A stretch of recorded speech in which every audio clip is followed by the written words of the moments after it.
문제달인 신의 손입니다. 한국사 능력검정시험 제53회 1부 해설 강의 시작하겠습니다.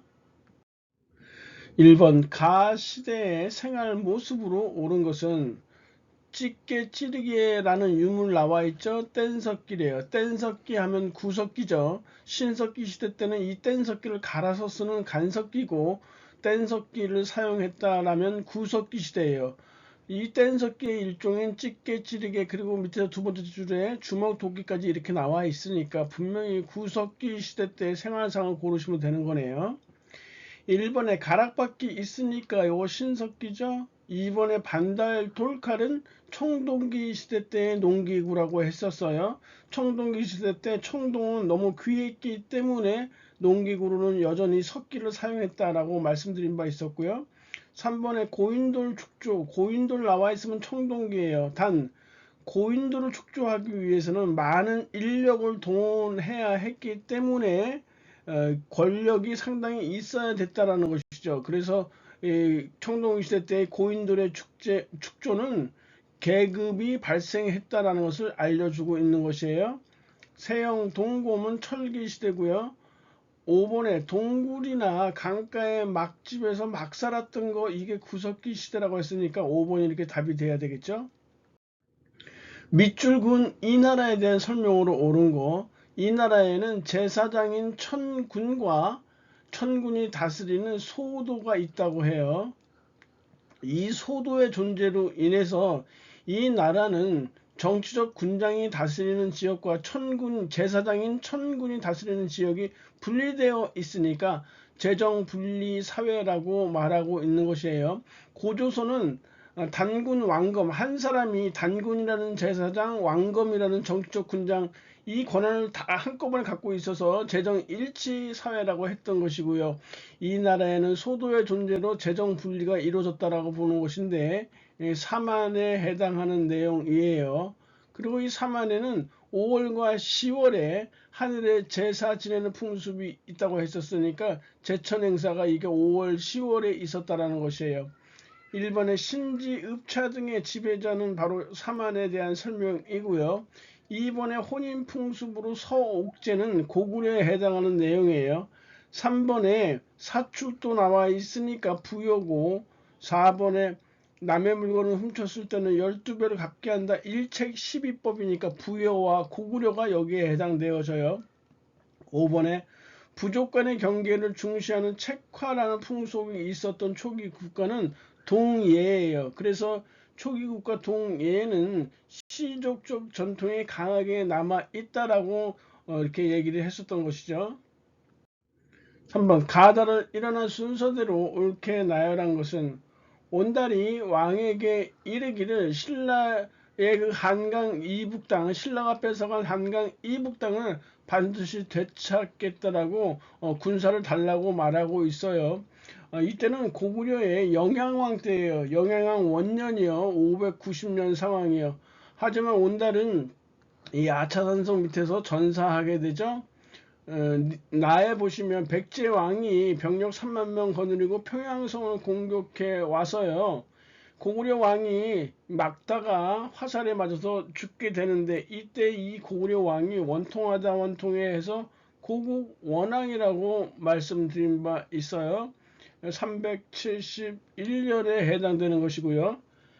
달을 보시면 이번에는 고구려 왕이 백제를 침략해서 백제의 도읍 한성을 함락시키게 됐던 것이에요. 그래서 백제왕 부여경이요. 계로왕이죠. 평생토록 고구려 장수왕에게 시달리다가 괴롭다 외치다가 결국은 죽게 되는 이 백제 계로왕은 고구려의 장수왕에게 죽게 되는 것이니까 고구려 왕 장수왕이에요. 475년의 일이니까 고구려는 자국의 왕 고국원왕이 죽은 지 거의 100년 만에 이 복수전을 펼칠 수 있었던 것이에요.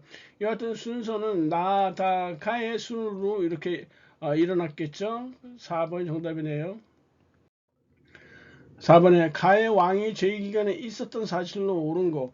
백제 25대 왕인 가의 무덤 발굴 50주년을 기념한다고 했었는데 백제의 왕릉 중에서 유일하게 그 주인이 밝혀진 왕릉은 무령왕릉 뿐이에요. 그러니까 가에 들어가는 왕은 무령왕이고요. 밑에서 두 번째 줄에 22담로의 왕족을 파견하였던 내용도 있으니까 확실히 무령왕이 맞아요. 이 무령왕은요, 중국 남조의 이 왕조들과 이렇게 교류하였어요. 실제 무령왕릉 자체가 중국의 전통적 무덤 양식인 벽돌 무덤 형식, 즉 전축분의 양식을 띠고 있단 말이죠. 1번에 익산에 미륵사를 창건했던 이 왕은 백제의 무왕이죠. 3번에 고흥에게 역사서인 서기를 편찬하게 했던 백제의 왕이 근초 고왕이에요. 4번에 마라난타를 통해서 불교를 수용했던 이 백제의 왕은 침류왕이에요. 침류왕 384년이에요. 5번에 사비로 천도하고 국호를 남부여로 바꾸면서 백제의 중흥을 도모했던 왕이 바로 백제의 성왕이죠. 이 성왕은 538년에 사비로 천도하게 됐던 것인데 결국 554년에 신라 진흥왕의 배신으로 인해서 관산성 전투에서 이렇게 죽게 됐던 것이에요. 5번 가와 나 사이 시기에 있었던 사실로 옳은 거. 고구려 왕이 마목형과 중용은 본래 우리나라 땅이니 이걸 돌려주지 못하면 넌 못 돌아간다 하니까 김춘추가 고구려에 와 있다는 자체가 특이한 상황이죠. 김춘추는 고구려에 가서 고구려와 군사적 동맹을 맺어서 백제를 압박하고자 했던 것이에요. 그런데 고구려 왕 보장왕이 이를 거부했던 것이죠. 사실은 보장왕의 의지는 아니었고요. 이 보장왕 때 실권을 장악한 인물이 연개소문이었는데 연개소문이 거절한 것이에요. 여하튼 642년에 고구려의 군사동맹, 신라의 군사동맹 제안을 거절했던 것이고요.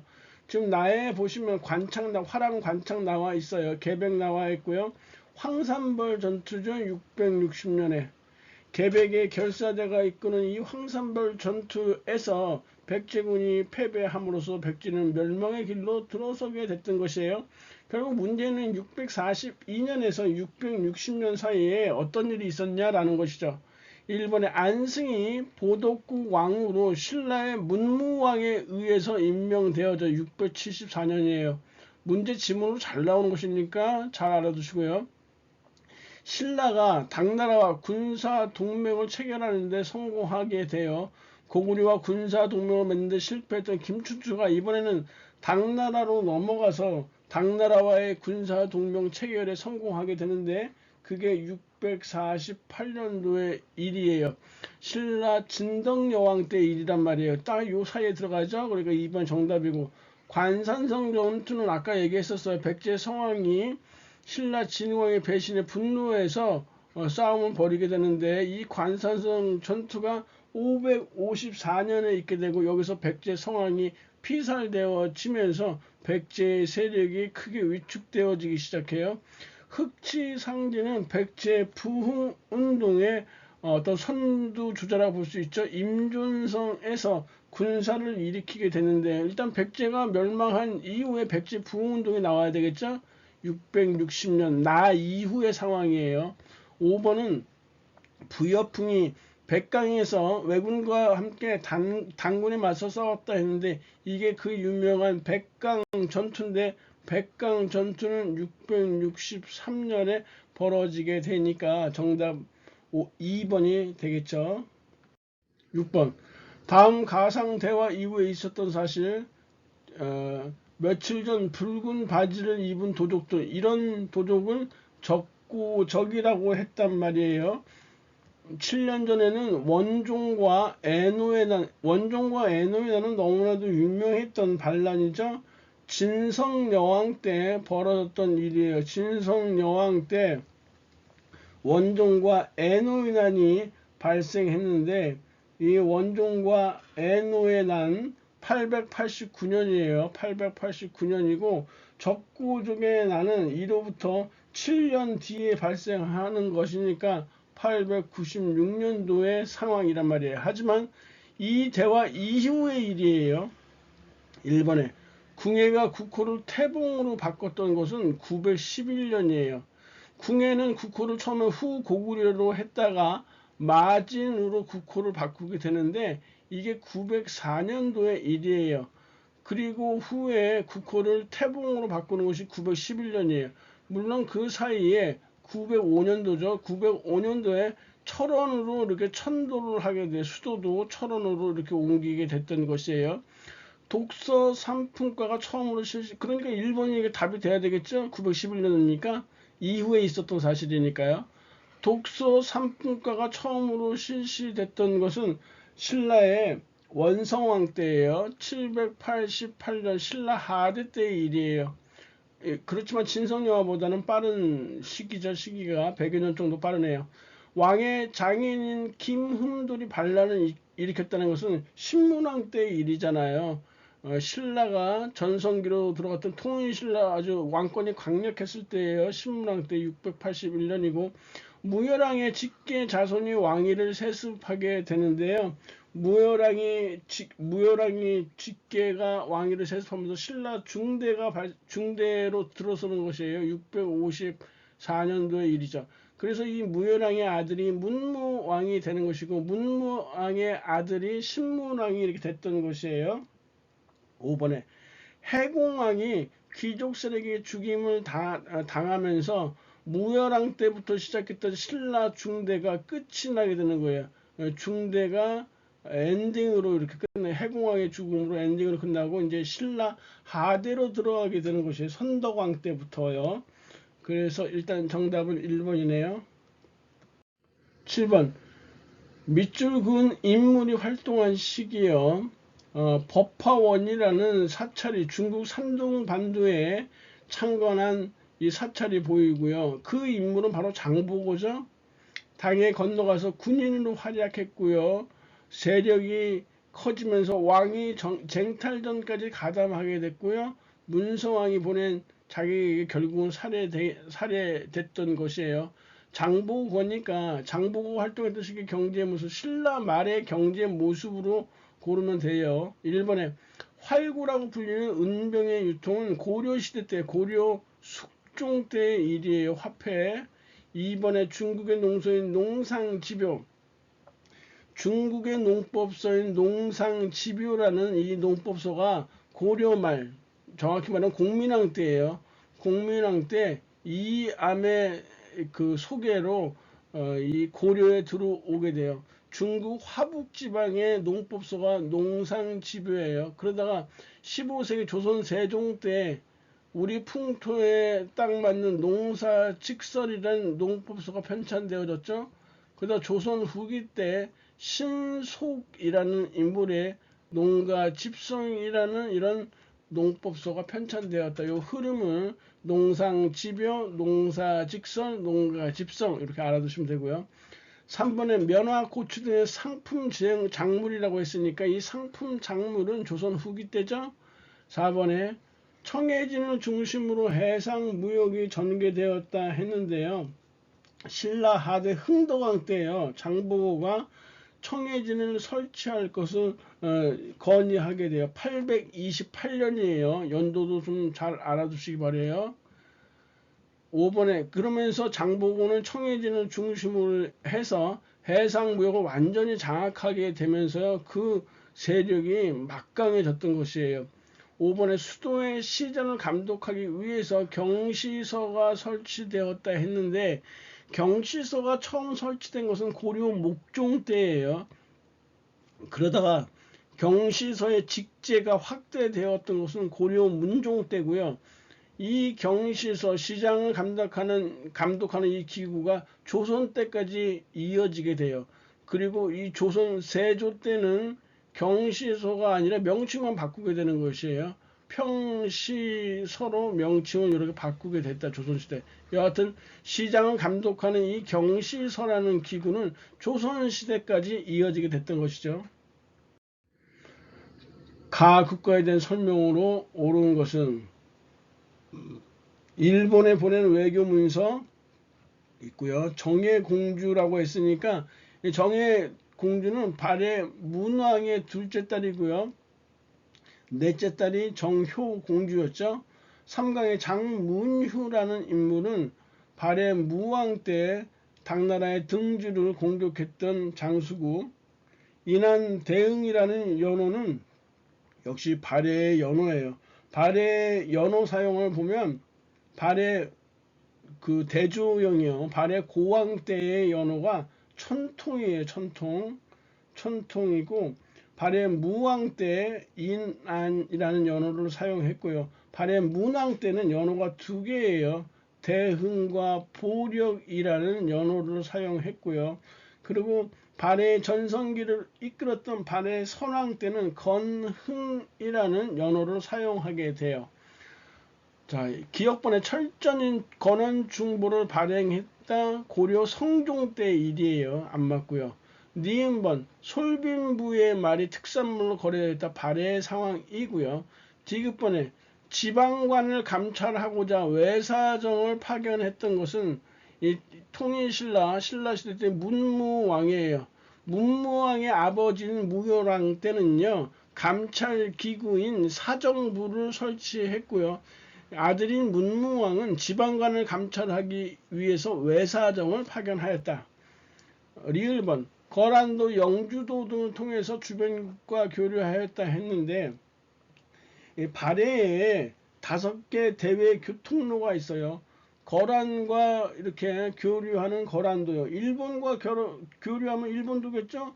신라와 교류했으면 신라도예요. 이렇게 3개가 있단 말이에요. 그리고 중국과 교류하는 이 교통로를 하나는 영주도라고 이렇게 하고요.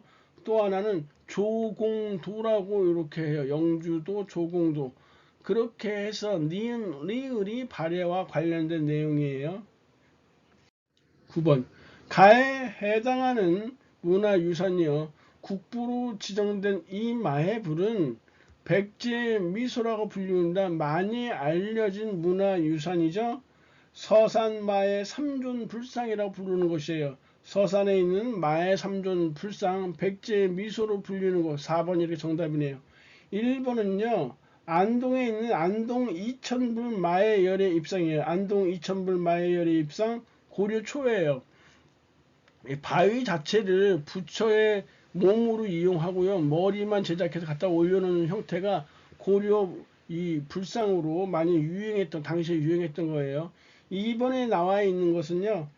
경주 남산에 있는 경주 남산 칠불암 마해 불상군이에요. 통일신라 시대 때예요. 경주 남산 칠불암 마해 불상군이고, 3번은 영암 월출산 마해열의 좌상이에요. 고려시대 때 불상이에요. 영암 월출산 마해열의 좌상이 앉아있는 것이니까. 5번이 바로 우리가 문제 한번 풀어봤던 것인데요. 파주 용미리에 있는 마해 이불 입상이에요. 파주 용미리 마해 이불 입상. 이게 불상이 2개가 있으니까 이불 입상이 되는 거예요. 고려시대 때 불상으로 알려졌는데요. 1995년에 옆에 쓴 문구에 세조의 그 비였던 정의왕후의 안녕을 기원하는 문구가 있어서 조선시대의 불상인지 아직 연대가 밝혀지지 않은 불상이에요. 파주 용미리 마해 이불 입상이요. 여하튼 정답은 4번이네요. 10번 다음 검색창에 들어갈 왕의 제2기간이요. 광덕이라고 있고요. 후주라는 나라 보이죠?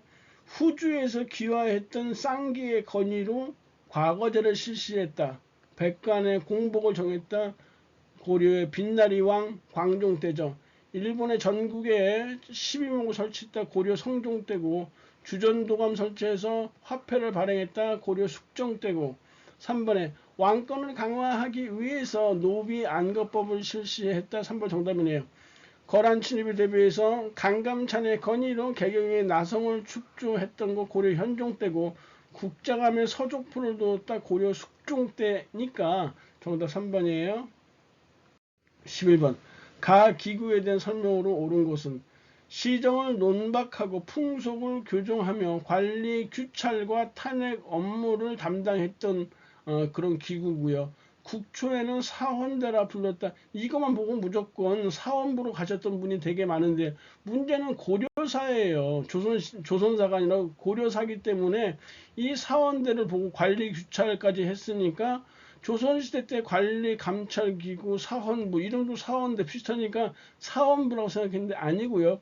고려시대 때 관리 감찰을 맡았던 곳은요 어사대예요. 그래서 지금 대부, 중승, 시어사, 전중 시어사, 감찰어사에서 어사대에 해당하는 내용이라는 것이요.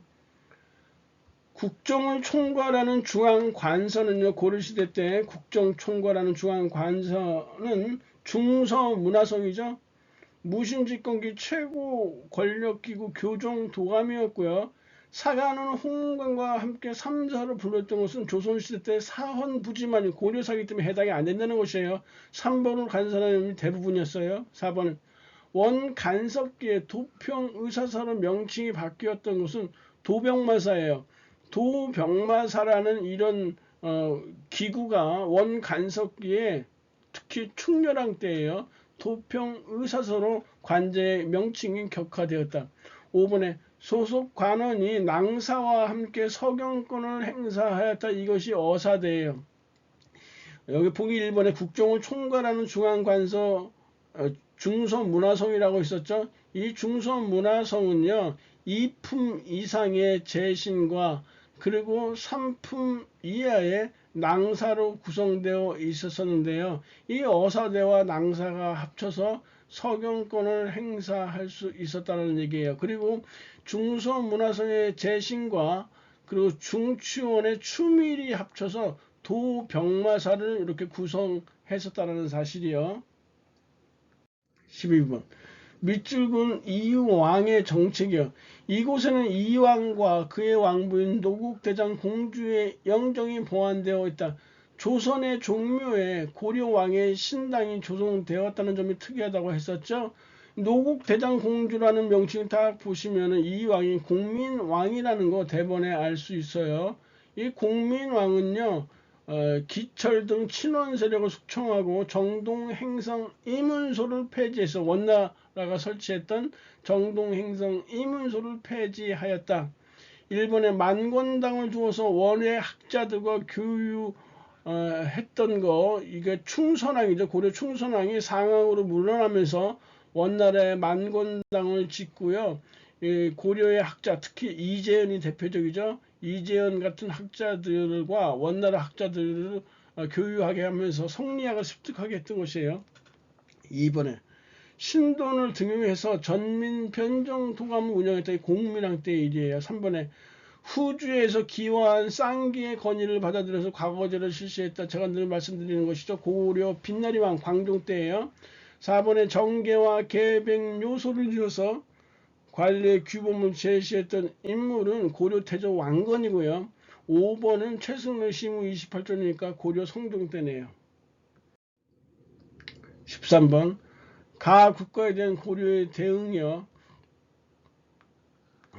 가의 임금이 강조를 토벌한다는 구실, 강조의 정변을 구실로 삼아서 침범했던 건 거란의 2차 침입이잖아요.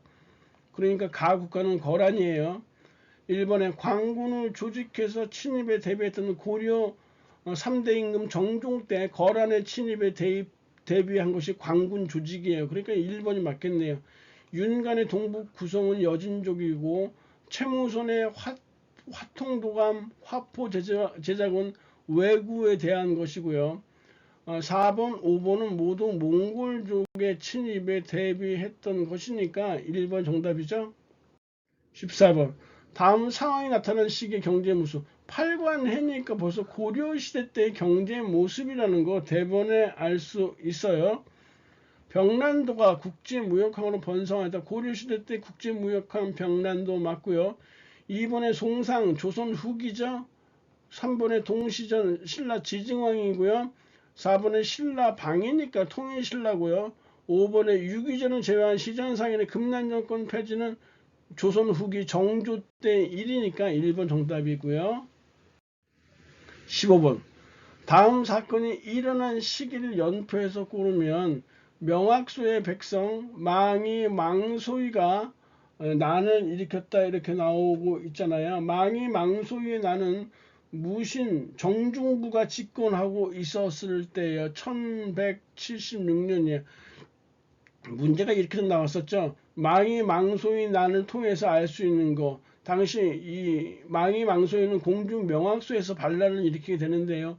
이 소에 거주하는 소의 거주민들이 많은 차별을 받았다라는 것도 역시 알 수 있어요. 거기에 불만을 품고 망이 망소이가 난을 일으켰던 것이에요. 정중부 집권기 1176년 이거 모른다 할지라도요. 무슨 집권기 때 일어난 것이다 라는 것만 알면 답은 대번에 4번으로 이렇게 나오겠죠. 16번 밑줄 그은 그에 대한 설명. 개경 흥왕사터에서 출토된 대각국사 의천이라고 했단 말이에요. 문종의 넷째 아들이면서 숙종의 동생인 것이에요. 대각국사 의천이에요. 대각국사 의천은 해동 천태종을 이렇게 개창하게 되죠. 교관 겸수라고 했어요. 일본의 정해쌍수 도노 점수는 보조국사 진울이에요. 이번에 무예가 원효고 황룡사 구충 목탑의 건립을 건의했던 것은 자장이죠. 자장대사가 선덕여왕에게 황룡사 구충 목탑을 이렇게 건립하게 되면 외침 주변 외적들의 침입이 없어질 테니까 자장 잘 잘 수 있다 해서 자장대사라고 말씀드린 바 있어요. 4번에 백년사 결사를 통해서 불교 정화 운동을 전개했던 이 승려는 요세라는 스님이죠. 참회의 바탕을 둔 법화 신앙을 이렇게 강조했던 인물 요세예요.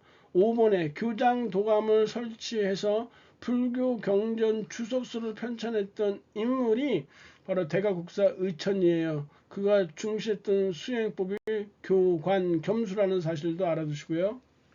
17번 다음 대화에 해당하는 문화유산이요. 이 탑은 개성에 있었는데 지금은 국립중앙박물관에 전시되고 있고요. 원나라의 영향을 받은 다층탑이라고 했는데 제가 그래서 고려 전기 때 즉 송나라의 영향을 받은 월정사 8가 9층탑 그리고 고려 후기에 원나라의 영향을 받은 경천사지 10층 석탑.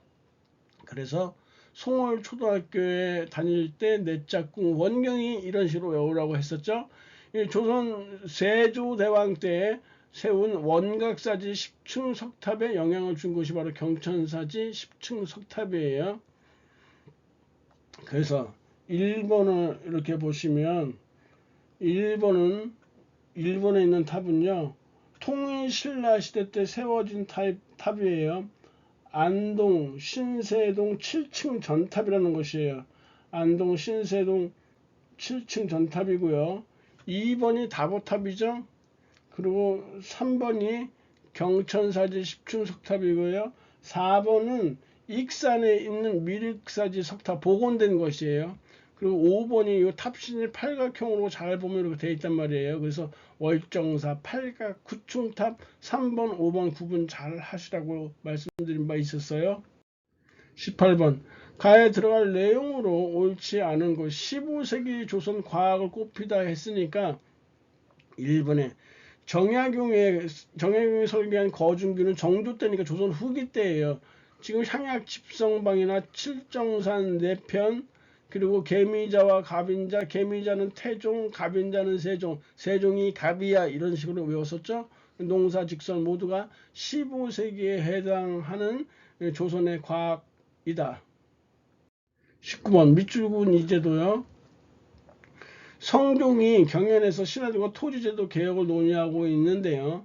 김유라는 인물이 우리나라의 수신전, 휴량전 등은 진실로 아름다운 것이지만 조선을 건국하기 전에 과전법 때 수신전과 휴량전을 두었어요. 그런데 오히려 일이 없는 자가 앉아서 그 이익을 누린다고 해서 세조께서 과전을 없애고 이 제도를 만들었다는데 이 제도가 직전법이에요. 직전법은 현직 관리에게만 토지의 수조권을 지급한 것이 직전법이다라는 것이죠. 그럴 수밖에 없는 게 토지가 부족할 수밖에 없어요. 왜냐하면 토지는 유한하잖아요. 한정이 되어 있단 말이야. 근데 이 관직이 이 관리들이 계속 배출이 되어지는데 그 토지가 이렇게 세습되거나 이렇게 한다면은 토지는 당연히 부족해질 수밖에 없죠. 그래서 현재 관직에 있는 자들에게만 토지의 수조권을 지급하자라는 것이 조선 세조의 직전법이에요. 일본의 전지와 시지를 등급에 따라 지급하였다. 이건 고려 전시과 제도죠. 경작지인 전지와 연료 채취지인 시지로 나눠서 전시과라고 했던 것이에요. 이번에 풍융에 관계없이 전세 부담액을 고정했던 것은 인조 때 시행했던 영정법이죠. 풍융에 따라서 이 전세 부담액이 달라졌던 것은 세종 때 시행되었던 공법 연분구등법이에요.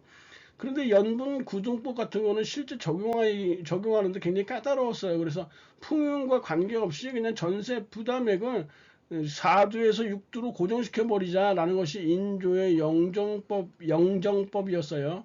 4번에 관리에게 녹봉을 지급하고 수도권을 폐지했던 녹봉제 실시 조선 명종 때예요. 5번에 개국공신에게 인성 공로를 기준으로 토지를 지급했던 것은 고려 태조 왕건 때의 역분전이에요. 역분전. 그래서 핵심 28에 보면 역대 토지 제도에 대해서 쭉 정리해 놓은 게 있으니까 참고하시면 될 것 같아요. 20번. 다음 가상대화의 배경에 대해 탐구해서 적정하는 거. 얼마 전 노산군 영월에 유배가 왔다고 하는데 이 노산군이요. 단종이라는 왕에서 이 노산군으로 이렇게 칭호가 격화되었던 것이에요. 성산문 같은 이런 사육신들이 세조가 그 단종의 왕위를 찬탈하게 되니까 이 단종을 포기시키는 운동, 단종 포기 운동을 꾀하다가 결국 성산문 등이 죽게 되고 결국 단종은 노산군으로 격화돼서 영월에 유배를 오게 됐던 것이죠. 수양대군이 정권을 장악하는 과정을 정리해 보는 것이고 자의 대비 복상 문제로 전개된 예송을 알아본다 했는데 예송 논쟁은 1차 예송, 2차 예송 나눠볼 수 있어요. 1차 예송 논쟁은 기해 예송이라고 하고 2차 예송 논쟁은 갑인 예송이라고 하는데 효종이나 효종비가 죽었을 때 대비인 조대비가 과연 얼마만의 기간 동안 상복을 입어야 되느냐를 놓고 서로가 논쟁을 벌였던 것이 바로 예송의 예의를 두고선 논쟁을 벌인다라는 뜻이죠. 그래서 기의 예송 때는 서인의 주장이 받아들여졌고요. 갑인 예송 때는 남인의 주장이 받아들여지게 됐던 것이죠. 인물 성동 이론이라는 이 호락 논쟁이라는 것이 있는데 조선 후기 때 17세기에서 18세기에 특히 치열하게 벌어졌던 것이 이 성리학 논쟁 중에서 호락 논쟁이에요. 호론과 낙론으로 나눠지게 돼요. 호론을 주장했던 인물들은 충청도 노론 계열이에요. 이 충청도 노론 계열들은요, 사람의 본성과 사물의 본성은 서로 다르다. 인물 성 이론을 내세우면서 후에 위정척사 사상에 영향을 주게 되고요. 서울과 경기의 노론들이 주장했던 것이 인간과 사람과 사물은 본성이 서로 같다. 그래서 인물 성동론을 이렇게 주장하게 되면서 이들은 바로 북학파와 개화파 사상에 영향을 주게 됐던 것이에요. 정혜림 모반 사건이 바로 기축-옥사라는 것인데요. 1589년 선조 때 발생한 기축-옥사인데 이때 동인이 많은 피해를 보게 된다고 했었죠. 5번에 인현왕후가 폐위되고 남인이 권력을 장악한 사건을 파악한다. 숙종 때 발생한 환국인데요. 숙종 때 발생한 환국은 경신환국, 기사환국, 그리고 갑술환국 이렇게 나눠지게 돼요. 예송 논쟁 때와 마찬가지로 첫 번째 환국 때는 서인이 정권을 잡게 돼요. 경신환국 때. 그래서 남인이 정권을 잡는 거 기사환국이고요. 갑술환국 때 다시 서인이 정권을 잡게 된다라고 했었어요. 그러니까 5번에 인현왕후가 폐위되고 남인이 권력을 장악한 사건 바로 기사환국을 말했던 것이에요. 21번 가에 해당하는 문화유산이요. 뭐에 대해서 알려줄래 했더니 조선 전기에 많이 제작된 도자기라고 했고요. 그리고 회색의 태토 위에 맑게 걸은 백토로 표면을 분장한 뒤 유약을 씌워서 구운 도자기야.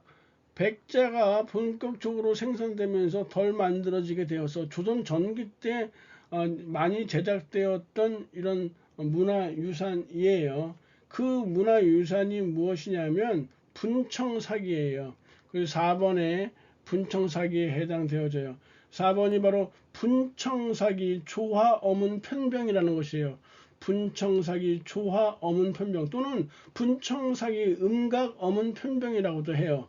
1번은 유명한 청자상감이죠. 청자상감 운항문 매병 여러 차례 나왔던 것이에요. 청자상감 운항문 매병이고 지금 2번에 있는 것이 청화백자죠. 청화백자 매중문 항아리라는 것이에요. 청화백자 매중문 항아리. 3번에 나와 있는 것이 청자 참외처럼 생겼잖아요. 그래서 청자 참외형 병이라는 것이고 5번에 나와 있는 것은 발해의 유물이에요. 발해의 삼체 향로라는 것이에요. 벌써 향 꽂는 것처럼 생겼죠. 발해의 삼체 향로. 그래서 정답은 일단 4번이네요. 22번. 가시기에 있었던 사실로 옳은 거. 지난달 후금에 투항한 강홍림의 죄를 물어야 한다. 알아서 처분할 것이니 번거롭게 하지 말라. 이 광해군의 중립 외교 정책이 빛나는 순간이죠. 사르 전투에 참여했던 강홍립이 명나라 군대와 합류하지 않고 중간에서 사세를 보다가 후금에 투항했던 것이에요. 광해군 때 상황이고요. 지금 여기 우측에 보시면 항복을 받기 위한 다른 삼전도라는 표현 나와 있죠. 이 병자호란 때 결국은 이 후금에게 청나라에게 항복했던 인조대왕 때에 해당하는 얘기예요. 그러니까 이 시기에 들어가는 상황. 광해군 때는 이렇게 중립 외교 정책으로 전쟁이 없었단 말이에요. 그런데 그렇지 못한 상황에서 이렇게 호란을 특히 병자 호란을 이렇게 당하게 되면서 삼전도의 치욕을 겪게 됐던 것이죠. 일본의 나선 정벌에 조총 부대가 동원되었다. 조선 효종 때예요. 그러니까 병자호란 이후죠. 복수하겠다는 거. 권율이 행주 산성에서 적군을 격대했다. 요 임진왜란 1593년 2월에 있었던 것이고 정봉수와 이립이 용골 산성에서 항쟁하였다는 이 지문은요. 정묘호란 때 있었던 일로 4번이 정답이 돼야 되겠죠. 4번에 소현세자와 복림대군 등이 청해 인질로 끌려갔다는 나 이후의 상황이고 지금 5번에 비변사가 처음 설치됐던 것은 중종 때죠. 이 중종 때 그 삼포외란으로 인해서 비변사가 임시기구로 처음 설치되어져요. 그러다가 명종 때 을묘외란을 겪으면서 상설기구화 됐던 것이 비변사가 여러 차례 말씀드린 바 있었고요. 23번 가궁궐에 대한 설명으로 옳은 것. 가궁궐은 바로 창덕궁을 말해요. 일본에 있는 것은 도성내 서쪽의 서걸로 불렸던 것은 경희궁이에요. 2번에 제1차 미소공동위원회가 개최되었다. 옛날에는 경운궁으로 불렸던 곳인데 덕수궁으로 바꿔서 부르게 됐었죠. 3번에 왕실 도서관인 규장각이 설치된 곳이 바로 창덕궁에 해당하는 것이라 3번이 맞고요. 4번에 조선물산 공진의 개최 장소로 이용됐던 곳은 경복궁이에요. 5번에 임목대비가 광해군에 의해서 유폐된 장소가 경운궁이에요. 훗날 덕수궁으로 바뀌게 되면서 2번과 5번은 같은 궁궐에 해당되어지네요. 23번 다음 상황에 나타나는 시기에 볼 수 있는 모습이요. 최근에 여성들이 패설을 이렇게 많이 본다. 한마디로 말해서 소설이에요. 소설. 조선 후기의 상황이에요. 1번, 3번, 4번, 5번 모두 맞는데 2번에 연포의 외관에서 교육하는 상인이라고 했는데 연포는 오늘날의 울산이에요. 우리가 삼포를 말할 때 부산포는 말 그대로 부산이고요. 연포는 울산이에요. 그리고 제포라고 있는데 제포가 창원이거든요. 이 연포에서 교육이 처음 실시됐던 것은요. 세종 때니까 2번이 틀렸네요. 25번. 밑줄군 이 사절단. 이 해사로 김세렴이라는 사람이 이 사절단의 부사로 일본에 다녀온 후 작성한 책이다. 그러면서 여정과 일본의 지형 그리고 풍속, 쇼군을 만난 내용이 담겨져 있다고 했어서 이거 일본에 파견되었던 통신사에 해당하는 내용이에요. 일본의 암행어사의 형태로 비밀리에 파견되었다 했는데 1881년에 고종이 일본에 이 사절단을 파견하게 되는데 위정척사파들의 반발이 극심하니까 부산까지는 암행어사의 신분으로 위장해서 보내게 돼요. 이게 바로 조사시찰단이에요. 조사시찰단, 일본의 문물을 견학하고 오라는 얘기죠. 이 조사시찰단을 1881년에 파견했어요. 해국도지나 영환지략 같은 것은요, 일종의 그 개화사상에 영향을 주는 것인데, 조선 후기 때 연행사로 중국에 갔다 왔던 오경석이가 국내에 소개하게 되고요. 하정사, 성절사, 천추사 등은요, 중국에 파견했던 이런 중국 사절단 등을 구분해서 말했던 것이고, 막부의 요청으로 파견되어서 문물을 전하였다. 이게 4번이 바로 통신사에 해당하는 내용이에요. 5번에 기기국에서 무기 제조 기술을 습득하고 돌아왔던 것은 영선사예요. 1881년에 있었던 일이네요. 강의진이라고 고생하셨고요. 다음 시간에 뵙겠습니다. 감사합니다.